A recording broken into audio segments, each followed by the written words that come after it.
Historia de un alma, de Santa Teresita del Niño Jesús. Historia de un alma es la historia de Santa Teresita de Jesús, escrita por ella misma, compilada en varios manuscritos en 11 capítulos, los cuales trataré de ir leyendo aquí para ir adentrándonos en esa alma de perfección que busca a Jesús y lo busca por lo que ella misma llamó un caminito espiritual. Capítulo 1. Manuscrito dedicado a la Reverenda Madre Inés de Jesús.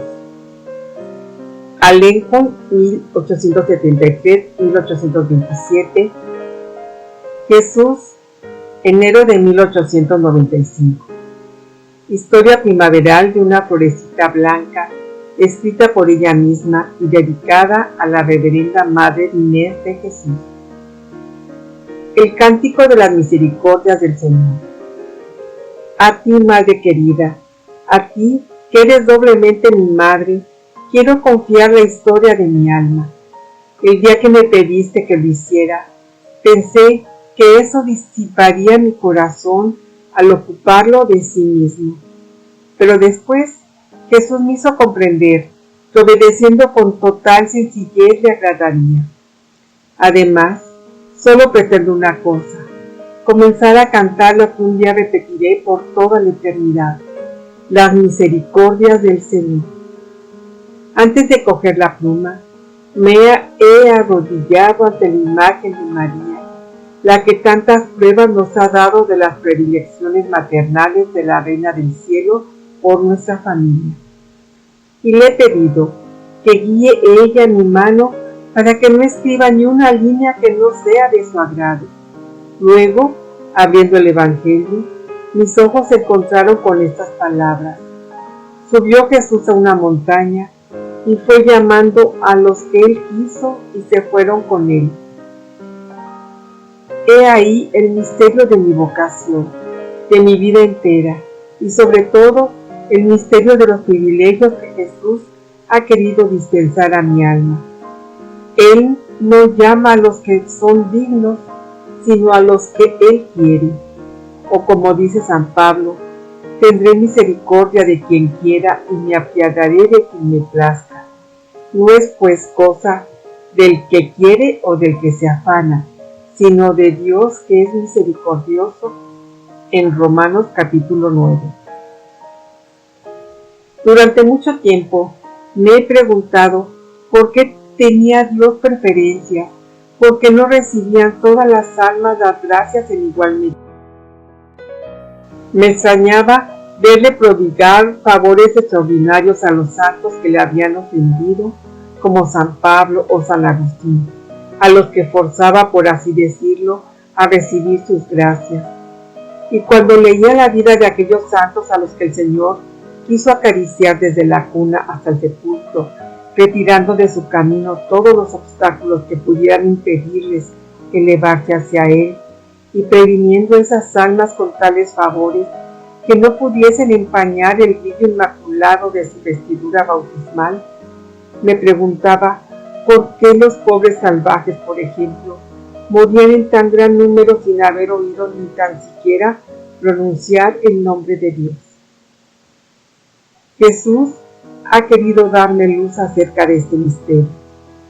Puso ante mis ojos el libro de la naturaleza y comprendí que todas las flores que Él ha creado son hermosas y que el esplendor de la rosa y la blancura del lirio no le quitan a la humilde violeta su perfume, ni a la margarita su encantadora sencillez.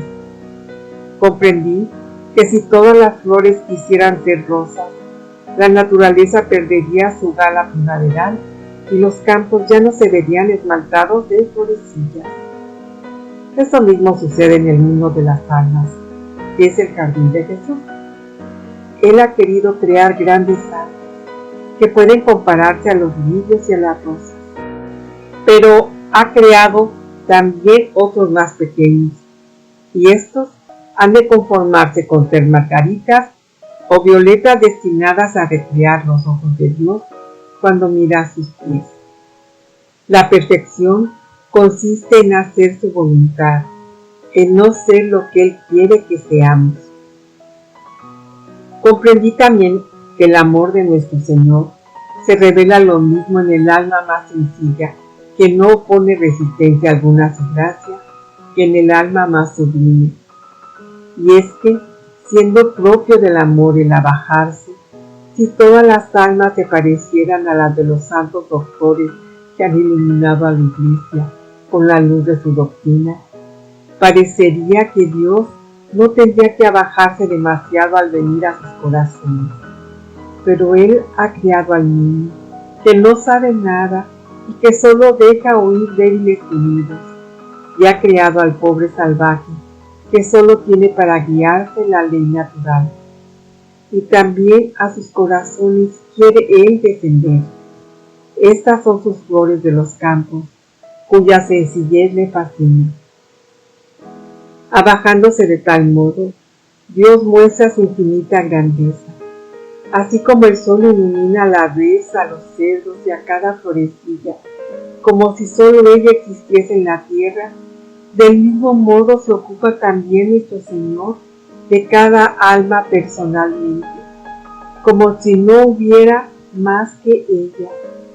Y así, como en la naturaleza todas las estaciones están ordenadas de tal modo que en el momento preciso se abra hasta la más humilde margarita, de la misma manera todo está ordenado al bien de cada alma.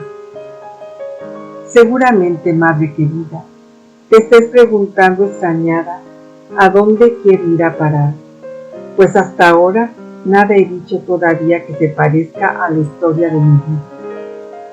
Pero me has pedido que escribiera lo que me viniera al pensamiento sin trabas de ninguna clase. Así que lo que voy a escribir no es mi vida propiamente dicha, sino mis pensamientos acerca de las gracias que Dios se ha dignado concederme. Me encuentro en un momento de mi existencia en el que puedo echar una mirada hacia el pasado. Mi alma ha madurado en el crisol de las pruebas exteriores e interiores.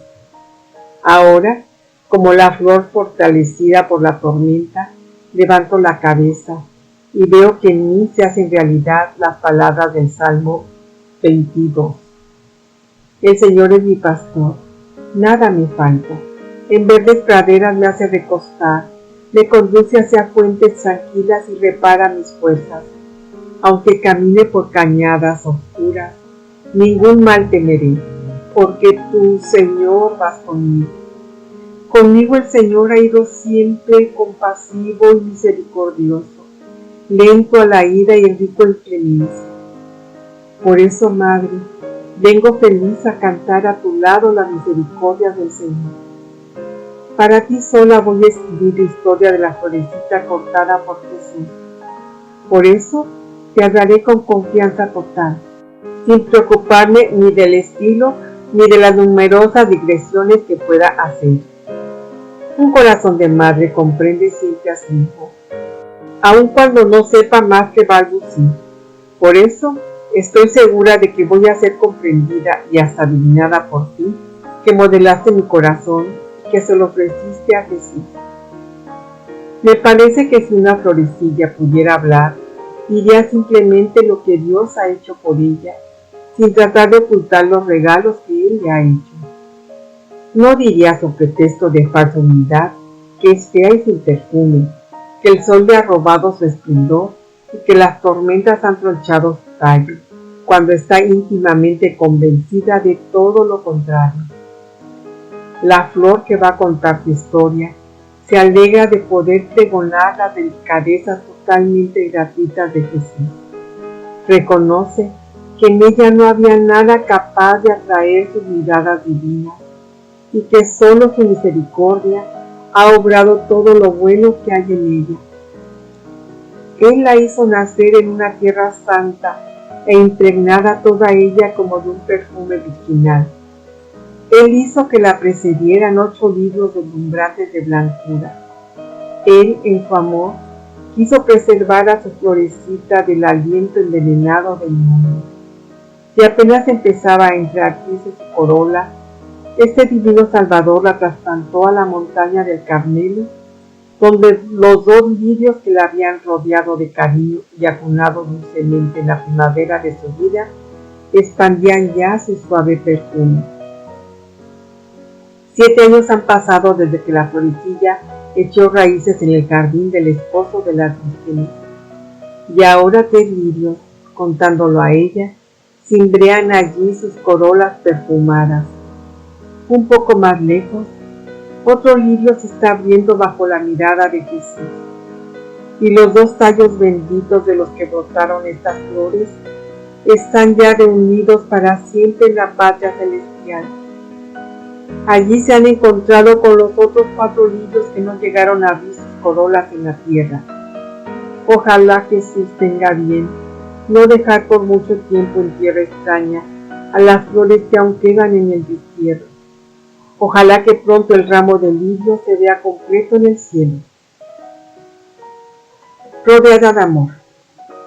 Acabo, madre, de resumir en pocas palabras lo que Dios ha hecho por mí. Ahora voy a entrar en los detalles de mi vida de niña. Sé muy bien que donde cualquier otro no vería más que un relato aburrido, tu corazón de madre encontrará verdaderas delicias. Además, los recuerdos que voy a evocar son también tuyos, pues a tu lado fue transcurriendo mi niñez y tengo la dicha de haber tenido unos padres incomparables que nos rodearon de los mismos cuidados y del mismo cariño. Que ellos bendigan a la más pequeña de sus hijas y le ayuden a cantar las misericordias del Señor. En la historia de mi alma, hasta mi entrada en el Carmelo, distingo 3 periodos bien definidos. El primero, a pesar de su corta duración, no es el menos fecundo en recuerdos. Se extiende desde el despertar de mi razón hasta la partida de nuestra madre querida para la patria del cielo. Dios me concedió la gracia de despertar mi inteligencia en mi temprana edad y de que los recuerdos de mi infancia se grabasen tan profundamente en mi memoria que me parece que las cosas que voy a contar ocurrieron allí. Seguramente que Jesús en su amor quería hacerme conocer a la madre incomparable que me había dado y que su mano divina tenía prisa por coronar en el cielo. Durante toda mi vida, Dios ha querido rodearme de amor. Mis primeros recuerdos están impregnados de las más tiernas sonrisas y caricias. Pero si Él puso mucho amor a mi lado, también lo puso en mi corazón, creándolo cariñoso y sensible. Y así quería mucho a papá y a mamá, y les demostraba de 1000 maneras mi cariño, pues era muy efusiva. Solo que los medios que empleaba a veces eran raros, como lo demuestra este pasaje de una carta de mamá. La niña es un verdadero diablillo que viene a acariciarme deseándome la muerte. ¿Cómo me gustaría que te murieras, mamaita? La riña ni me dice, pero es para que vayas al cielo.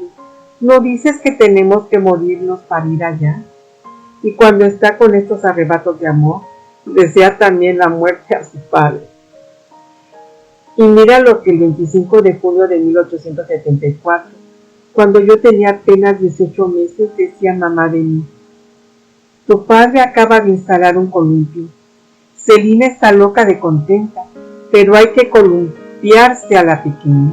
Es de risa, se sostiene como una jovencita, no hay peligro de que suelte la cuerda, y cuando va demasiado despacio se pone a gritar. La sujetamos por delante con otra cuerda, pero a pesar de todo, yo no me siento tranquila cuando la veo colgada allá arriba. Últimamente me ocurrió una curiosa aventura con la pequeña. Tengo costumbre de ir a la misa de 5:30. Los primeros días no me atrevía a dejarla sola, pero al ver que nunca se despertaba, me decidí a hacerlo. La acuesto en mi cama y arrimo la cuna de manera que sea imposible que se caiga. Pero un día me olvidé de acercar la cuna. Llego y la pequeña ya no estaba en la cama. En ese mismo momento escuché un grito. Miro y la veo sentada en una silla que había frente a la cabecera de mi cama, con la cabecita apoyada en el respaldo y durmiendo un mal sueño, pues estaba enfadada. No puedo explicarme cómo pudo caer sentada en aquella silla, pues estaba acostada. Di gracias a Dios de que no le hubiera pasado nada. Fue realmente providencial, pues debería haber caído rodando al suelo. El ángel de la guarda ha velado por ella, y las almas del purgatorio, a las que todos los días rezan una oración por la pequeña, la protegieron. Así le explico yo lo sucedido.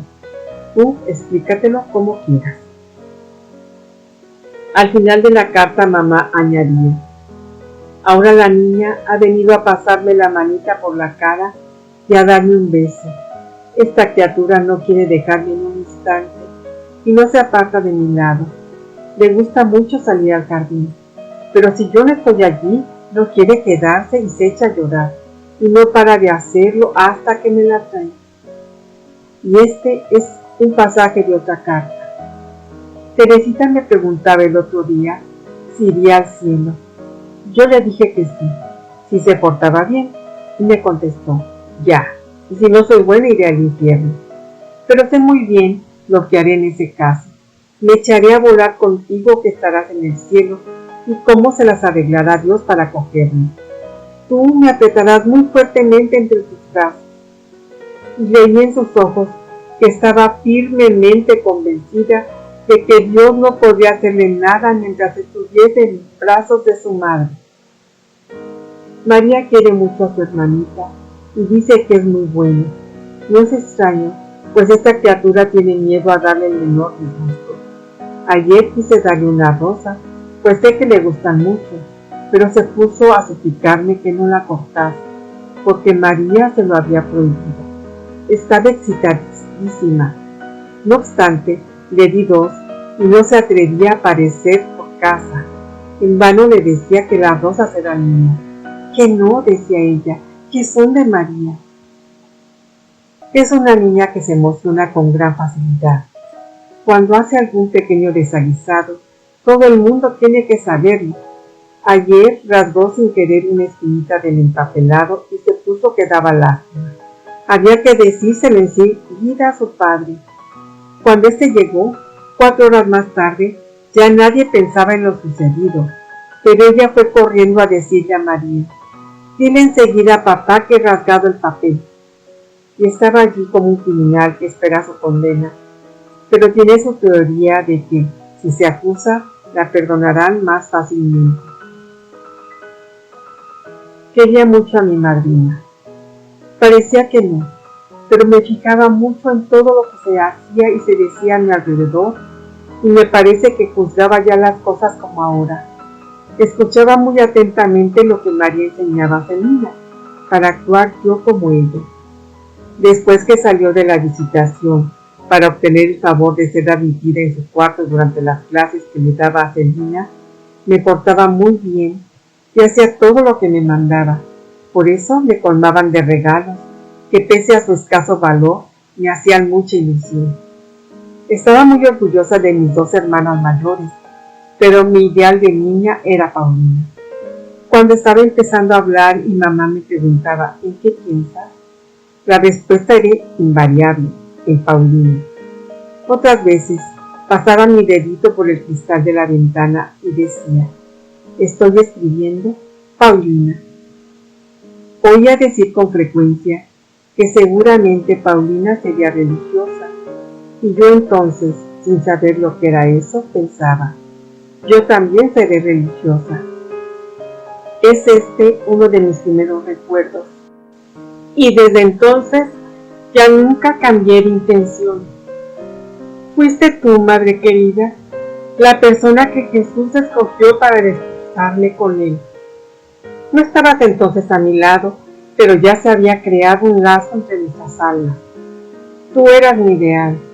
Yo quería parecerme a ti, y tu ejemplo fue lo que me arrastró desde los 2 años de edad hacia el esposo de las vírgenes. Cuántos hermosos pensamientos quería confiarte. Pero tengo que continuar con la historia de la florecilla, con su historia completa y general. Pues si quisiera hablar detalladamente de sus relaciones con Paulina, tendría que dejar de lado todo lo demás. Mi querida Leonía ocupaba también un lugar importante en mi corazón. Me quería mucho. Por las tardes, cuando toda la familia salía a dar un paseo, era ella quien me cuidaba. Aún me parece estar escuchando las lindas tornadas que me cantaba para dormirme. Buscaba la forma de contentarme en todo.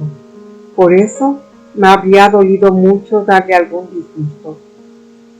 Me acuerdo muy bien de su primera comunión, sobre todo del momento que me cogió en brazos para hacerme entrar con ella en la casa-restaurante.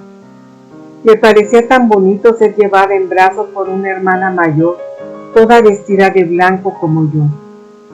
Por la noche me acostaron temprano, pues yo era muy pequeña para quedarme al solemne banquete. Pero aún estoy viendo a papá trayéndole a los postres a su reinecita unos trozos de tarta. Al día siguiente, o pocos días después, fuimos con mamá a casa de la compañerita de Leonía. Creo que fue ese día cuando nuestra mamaíta nos llevó detrás de una pared para hacernos beber un poco de vino después de la comida que nos había servido la pobre señora de Dagorao. Pues no quería dejar en mal lugar a la buena mujer, pero tampoco quería que nos faltase nada. Qué tierno es el corazón de una madre, y cómo expresa su ternura en mil detalles previsores en los que nadie pensaría. Ahora me falta hablar de mi querida Celina, la compañerita de mi infancia, pero son tantos los recuerdos que no sé cuáles elegir. Voy a extraer algunos pasajes de las cartas que mamá te escribía a la visitación, pero no voy a copiarlo todo, pues sería demasiado largo. El 10 de julio de 1873, año de mi nacimiento, te decía: la nodriza trajo el jueves a Teresita.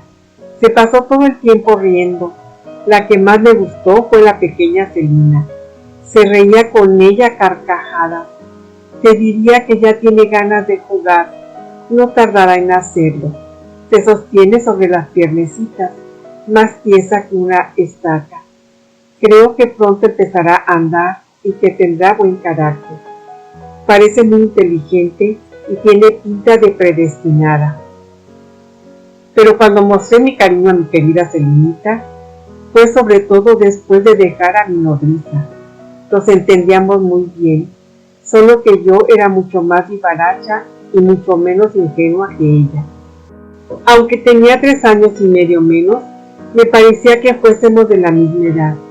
Este pasaje de una carta de mamá te hará ver lo buena que era Celina y lo mala que era yo.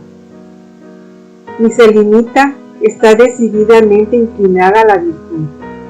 Es esta una inclinación profunda de su ser. Tiene un alma candorosa y siente horror al pecado. En cuanto al huroncillo, no sabemos lo que saldrá de él. Es tan pequeño y tan atolondrado. Tiene una inteligencia superior a la de Celina, pero es mucho menos dulce y sobre todo de una terquedad casi indomable. Cuando dice no, no hay nada que la haga ceder. Aunque la metiésemos un día entero en el cuarto de los trastos, dormiría allí antes que decir sí. Sin embargo, tiene un corazón de oro. Es muy cariñosa y sincera. Es curioso verla correr tras de mí para acusarse.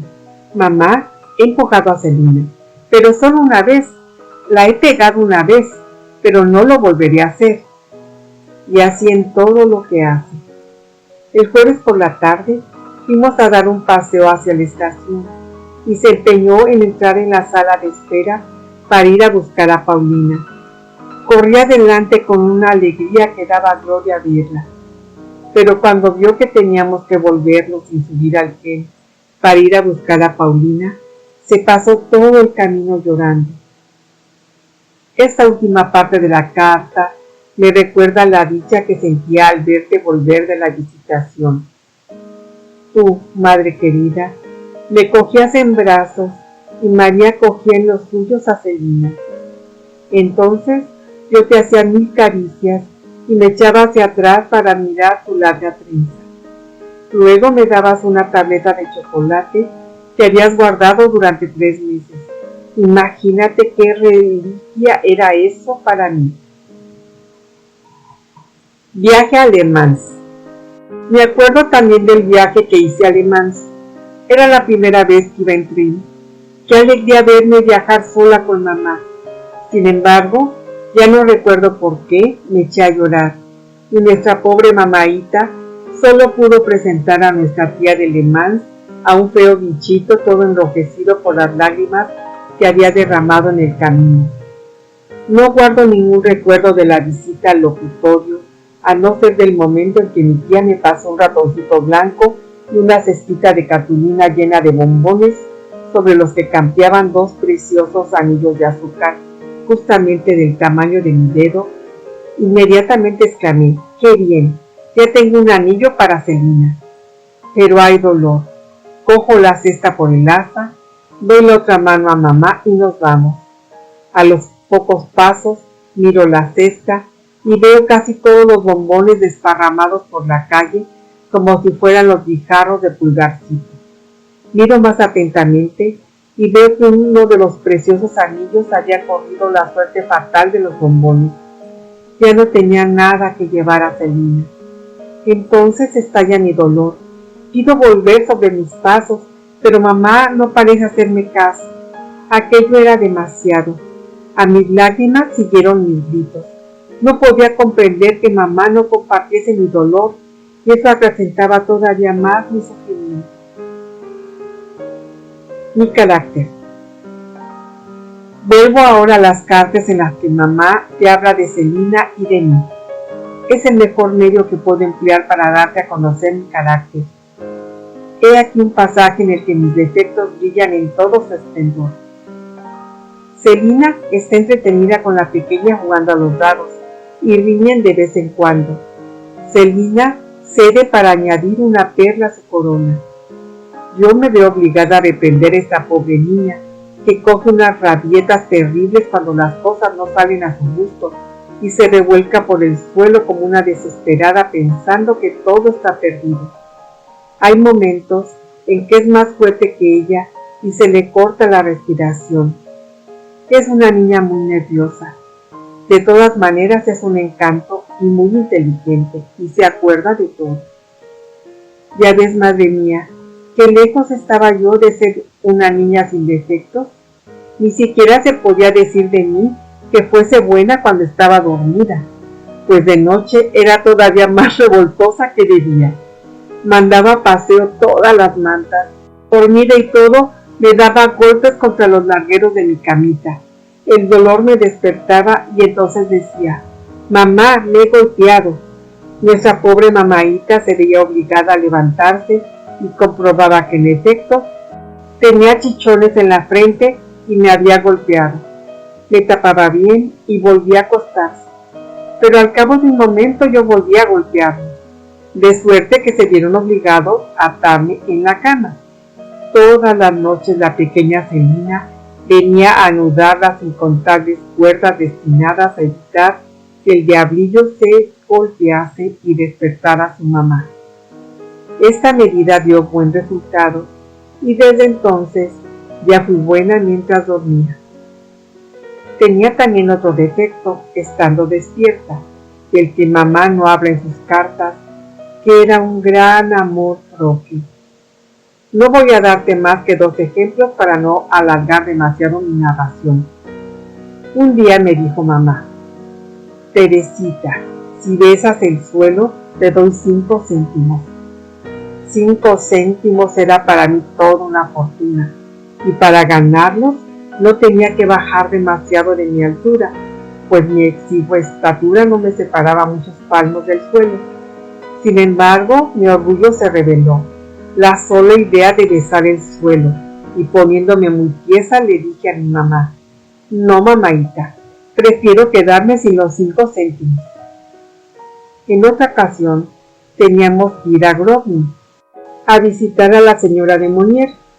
Mamá le dijo a María que me pusiese mi precioso vestido azul celeste adornado de encajes, pero que no me dejara los brazos al aire para que el sol no me los tostase.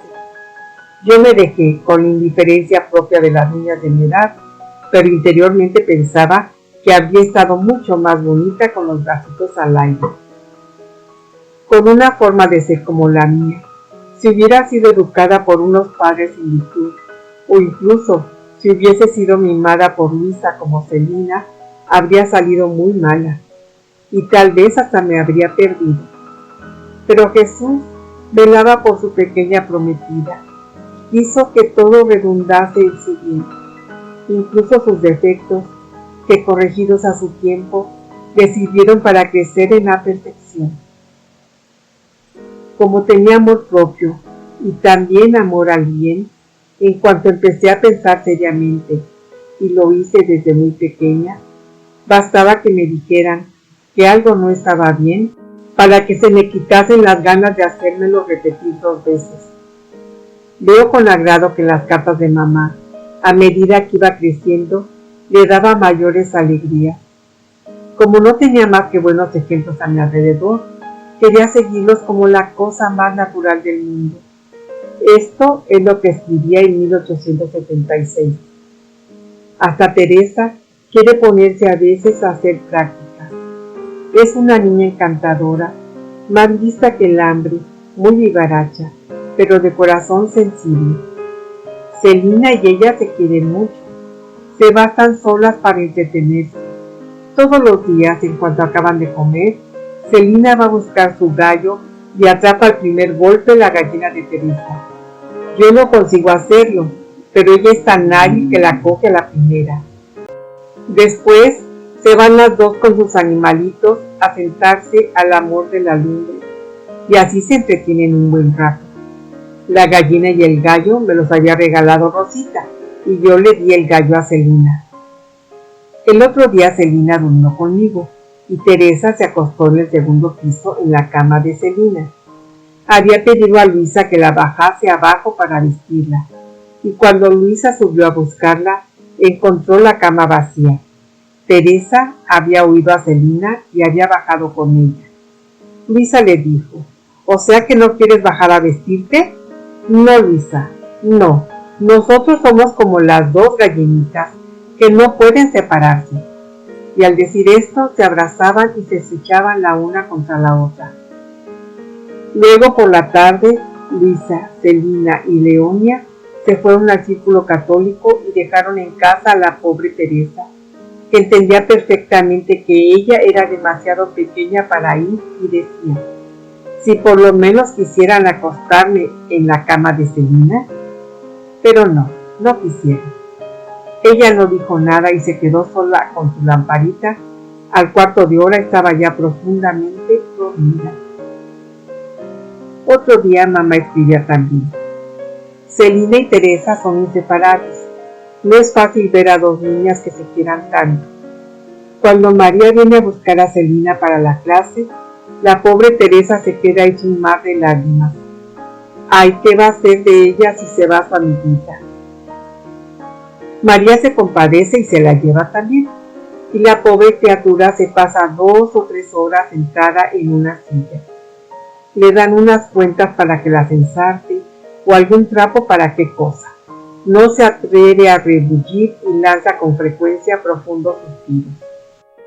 Cuando se le deshebra la aguja, intenta volver a enhebrarla, y es curioso verla cuando no lo consigue, y sin atreverse a molestar a María. Pronto se ven 2 gruesas lágrimas correr por sus mejillas.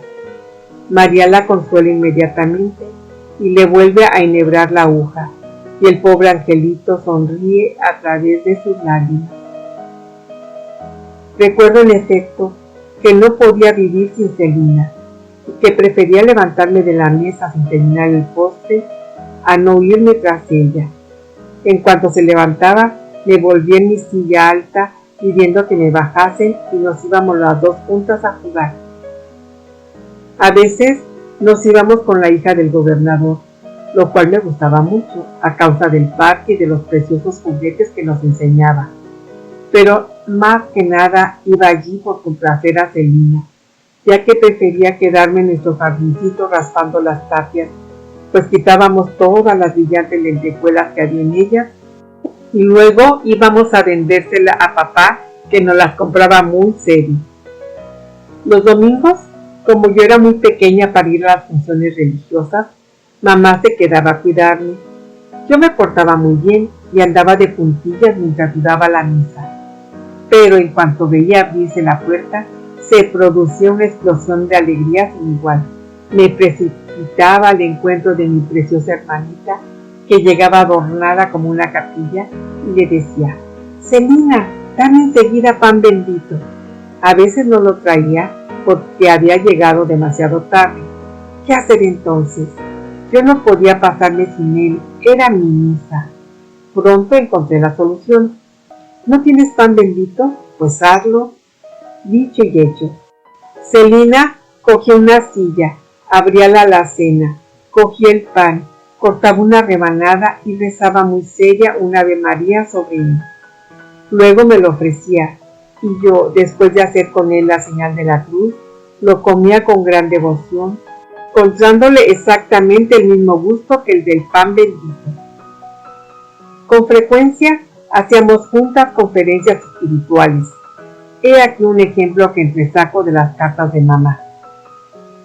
Nuestras dos queridas pequeñas, Celina y Teresa, son ángeles de bendición. Tienen una naturaleza verdaderamente angelical. Teresa constituye la alegría y la felicidad de María y su gloria. Es increíble lo orgullosa que está de ella. La verdad es que tiene salidas de lo más sorprendentes para su edad y le da 100 vueltas a Celina, que tiene el doble de años. El otro día decía Celina: «¿Cómo puede estar Dios en una ósea tan pequeña?». Y la pequeña contestó: «Pues no es tan extraño, porque Dios es todopoderoso». ¿Y qué quiere decir todopoderoso? Pues que hace todo lo que quiere. Yo lo escojo todo. Un día, Leonia, creyéndose ya demasiado mayor para jugar a las muñecas, vino a nuestro encuentro con una cesta llena de vestiditos y de preciosos retazos para hacer más. Encima de todo, venía acostada su muñeca. «Tomad, hermanitas», nos dijo, «escoged, o lo doy todo para vosotras». Celina alargó la mano y cogió un mazo de orlas de colores que le gustaba. Tras un momento de reflexión, yo alargué a mi vez la mano diciendo: «Yo lo escojo todo». Y cogí la cesta sin más ceremonia. A los testigos de la escena, la cosa les pareció muy justa, y ni a la misma Celina se le ocurrió quejarse, aunque la verdad es que juguetes no le faltaban, pues su padrino la colmaba de regalos, y se encontraba la forma de agenciarle todo lo que deseaba. Este insignificante episodio de mi infancia es el resumen de toda mi vida. Más tarde, cuando se ofreció ante mis ojos el horizonte de la perfección, comprendí que para ser santa había que sufrir mucho, buscar siempre lo más perfecto y olvidarse de sí misma. Comprendí que en la perfección había muchos grados y que cada alma era libre de responder a las invitaciones del Señor y de hacer poco o mucho por Él. En una palabra, de escoger entre los sacrificios que Él nos pide. Entonces, como en los días de mi niñez, exclamé: «Dios mío, yo lo escojo todo. No quiero ser santa a medias. No me asusta sufrir por ti. Solo me asusta una cosa: conservar mi voluntad. Tómala, pues yo escojo todo lo que tú quieres». Pero tengo que cortar. No debo adelantarme todavía a hablarte de mi juventud, sino de aquel diablillo de 4 años. Recuerdo un sueño que debí tener por esta edad y que se me grabó profundamente en mi imaginación. Una noche soñé que salía a dar un paseo yo sola por el jardín. Al llegar al pie de la escalera que tenía que subir para llegar a él, me paré sobrecogida de espanto. Delante de mí, cerca del emparrado, había un bidón de cal, y sobre el bidón estaban bailando 2 horribles diablillos con una agilidad asombrosa a pesar de las planchas que llevaban en los pies.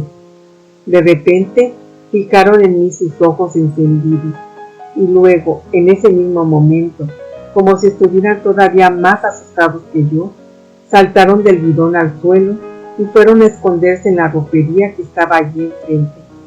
Al ver que eran tan poco valientes, quise saber lo que iban a hacer y me acerqué a la ventana.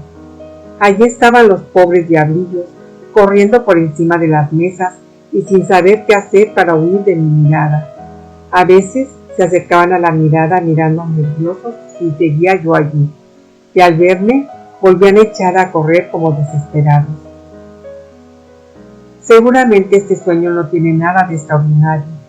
Sin embargo, creo que Dios ha querido que lo recuerde siempre para hacerme ver que un alma en estado de gracia no tiene nada que temer de los demonios, que son unos cobardes capaces de huir ante la mirada de un niño.